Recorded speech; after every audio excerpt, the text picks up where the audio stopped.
इस लेक्चर में हम फिजिकल प्रॉपर्टीज के डिफरेंट ट्रेंड्स को डिस्कस करने जा रहे हैं। हम देखेंगे कि पीरियोडिक टेबल के अंदर एक एलिमेंट से दूसरे एलिमेंट तक ये प्रॉपर्टीज किस तरह से वेरी करती हैं, और इसी के साथ हम इसका डिफरेंट ट्रेंड भी डिस्कस करेंगे।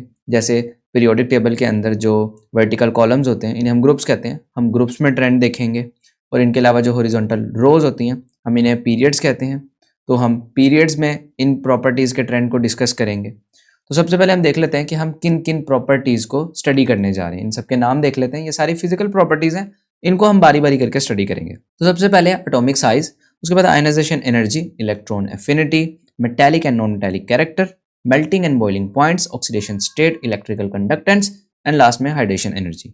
तो इन सबको बारी बारी डिस्कस करते हैं। सबसे पहले हमारे पास है एटॉमिक साइज। अब एटॉमिक साइज को सबसे पहले हमने देखना है कि एटॉमिक साइज है क्या। एटम का 3 डायमेंशनल अगर स्ट्रक्चर हम देखें तो ये हमारे पास इस तरह का शो होता है, लेकिन हमें इसका साइज मेजर करने के लिए हमें 2D में इसको स्टडी करना होगा। तो हम इसको 2D में देखते हैं। अब 2D में हम इसको एक सर्कल से रिलेट कर सकते हैं। तो अब हम इसको इसी तरह से साइज मेजर करेंगे जैसे हम एक सर्कल का मेजर करते हैं। तो सबसे पहले हम इसका रेडियस जो है उसको मेजर करेंगे एटम के। अब यहाँ पर देखें 2 टर्म्स आती हैं, एक तो एटॉमिक रेडियस और दूसरा आयोनिक रेडियस। अब आयोनिक रेडियस और एटॉमिक रेडियस क्या है? एटॉमिक रेडियस सिंपल एक एटम जो है हमारे पास उसका रेडियस होता है, और जो आयोनिक रेडियस है वो भी इसी एटम का है, लेकिन उस सूरत में जब इसके अंदर से एक इलेक्ट्रॉन एमिट हो जाएगा। जब एक इलेक्ट्रॉन निकल जाएगा तो ये कोई ना कोई आयन बनाएगा, यानी कि इसके ऊपर चार्ज आ जाएगा। तो उस आयन के रेडियस को हम क्या कहेंगे? Ionic radius. इन दोनों टर्म्स को हम आगे डिटेल में डिस्कस करते हैं। सबसे पहले हम बात करते हैं एटॉमिक रेडियस के बारे में, हम इसको किस तरह से मेजर कर सकते हैं। तो इसकी डेफिनेशन अगर हम देखें, डेफिनेशन में क्या लिखा हुआ है? Half of the distance between 2 nuclei of covalently bonded atoms. इसका क्या मतलब है, हम इसे समझते हैं। देखें यहाँ पर हमारे पास 2 एटम्स हैं जो कि कोवलेंटली एक दूसरे से बॉन्डेड हैं। इन्होंने आपस में कोवलेंट बॉन्ड बनाया हुआ है, और ये आप देख रहे हैं 2 इलेक्ट्रॉन्स दरमियान में शेयरिंग हो रही है। अब हम क्या करते हैं, एक एटम के न्यूक्लियस से दूसरे एटम के न्यूक्लियस तक का डिस्टेंस मेजर कर लेते हैं। अब इस डिस्टेंस को मेजर करने के बाद जब इसको हम 2 पे डिवाइड करेंगे तो ऑटोमेटिकली हमारे पास एटॉमिक रेडियस आ जाएगा एक एटम का। ठीक है, तो इसको हम क्या कहेंगे? इसको हम एटॉमिक रेडियस कहेंगे। तो यही डेफिनेशन कह रही है। डेफिनेशन क्या कहती है? Half of the distance between 2 nuclei of covalently bonded atoms is called atomic radius. ठीक है, ये एक डिस्टेंस ही होता है, एटॉमिक रेडियस एक डिस्टेंस है। तो इसको हम इस तरह से मेजर करते हैं। अगर हम इसका ट्रेंड देखें पीरियोडिक टेबल के अंदर, पहले हम देखेंगे पीरियड में एटॉमिक रेडियस का क्या ट्रेंड होता है। तो एक पीरियड में जब लेफ्ट टू राइट हम मूव करते हैं तो एटम्स का एटॉमिक रेडियस डिक्रीज होता है। अब एटम्स का एटॉमिक रेडियस डिक्रीज क्यों होता है? क्योंकि एटॉमिक साइज भी डिक्रीज हो जाता है। अब इसके पीछे एक फैक्टर है कि ऐसा क्यों होता है। तो हम एक काम करते हैं, इसको एक एग्जांपल से समझते हैं। हम दूसरे पीरियड को एज एन एग्जांपल देखते हैं। तो हम इस पीरियड को लिख लेते हैं, इसके जितने भी एलिमेंट्स हैं, लिथियम, बेरिलियम, बोरोन, कार्बन, इन सबको हम इस तरह से लिख लेते हैं सीक्वेंस में, और अब हम इनको स्टडी करते हैं। तो देखें लिथियम का एटॉमिक नंबर होता है 3। अब इसके अंदर जो नंबर ऑफ प्रोटॉन्स होंगे वो भी 3 होंगे। एटॉमिक नंबर का मतलब होता है नंबर ऑफ प्रोटॉन्स, और इसके इलेक्ट्रॉन्स जो हैं वो भी 3 हैं। अब जब बेरिलियम की बात करें तो बेरिलियम का एटॉमिक नंबर होता है 4, और इसके अंदर जो नंबर ऑफ प्रोटॉन्स होते हैं वो भी होते हैं 4, और इलेक्ट्रॉन्स भी हमें इसके 4 नजर आ रहे हैं। इसी तरह से बोरोन का 5, इसमें प्रोटॉन्स 5 हो जाएंगे, और कार्बन का 6, इसके अंदर प्रोटॉन्स जो हैं वो 6 हो जाएंगे। इसी तरह से नाइट्रोजन का हमारे पास 7, इसके अंदर प्रोटॉन्स जो हैं वो 7 हो जाएंगे।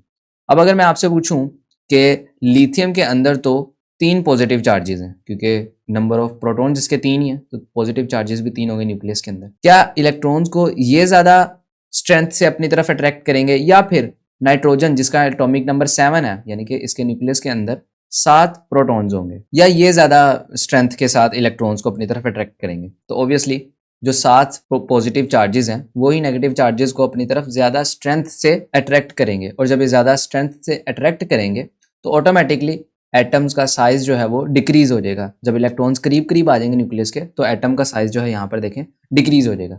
तो इसी वजह से एटम का साइज एक ही पीरियड में लेफ्ट टू राइट डिक्रीज होता है, जिसकी वजह से एटॉमिक रेडियस भी डिक्रीज हो जाता है। तो हमने देखा कंक्लूजन, हम इसको इस तरह भी लिख सकते हैं कि atomic radius decreases from left to right due to increase in positive nuclear charge which pulls electrons closer to nucleus. तो इसका पीरियड में ट्रेंड था। अब हम इसका ग्रुप में ट्रेंड देखते हैं। अब जब हम ग्रुप में देखेंगे तो ग्रुप में जब हम नीचे की तरफ मूव करते हैं तो एलिमेंट्स का एटॉमिक साइज इंक्रीज करता है। एटॉमिक साइज इंक्रीज करता है यानी कि उसका एटॉमिक रेडियस भी इंक्रीज करेगा।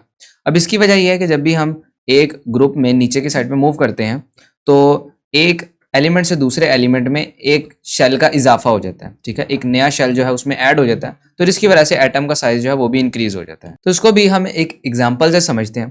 हम क्या करते हैं, हम अपना फर्स्ट ग्रुप जो है इसको एज एन एग्जांपल लेते हैं।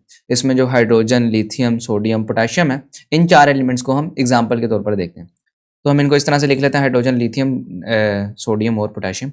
अब देखिए हाइड्रोजन के इलेक्ट्रॉन जो है वो 1 है और इसका जो वैलेंस शेल है वो पहला शेल ही इसका वैलेंस शेल है।